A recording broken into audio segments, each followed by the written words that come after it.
Psychology and parapsychology, if you take that will be the like key 2 steps అనమాట ఈ pineal గ్లాండ్కి సంబంధించి. అంటే psychology అంటే మన తత్వం తెలియడం ఒకటే కాదండి, దాంతో పాటుగా నేను కనెక్ట్ అయి ఉంటున్నప్పుడు నా చుట్టూ ఉన్న ఎన్విరాన్మెంట్ మీద ఆ ప్రభావం పడుతుంది.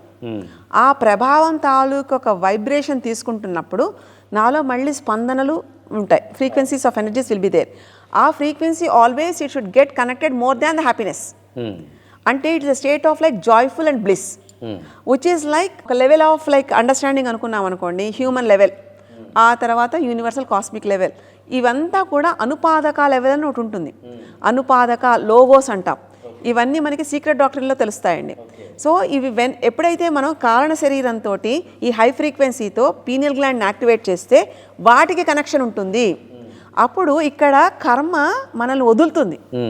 మనం ఇప్పుడు కర్మను పట్టుకుంటున్నాం కదా, karma doesn't want to be with us, ఎందుకంటే స్పేస్ ఎక్కువ ఉంటుంది. ఆ జాయ్ఫుల్నెస్ లో విల్ బి మోర్ హ్యాపీ. తామరాకు మీద నీటి బొట్టులాగా పని చేసుకుంటూ వెళ్ళిపోతాం. ఎగ్జాక్ట్లీ అలాంటి దాన్నే భగవద్గీతలో చెప్పిన కర్మణ్యేవాధికారస్తే, మా ఫలేషు దాన్నే సింపుల్ చెప్పాలంటే స్థితప్రజ్ఞత.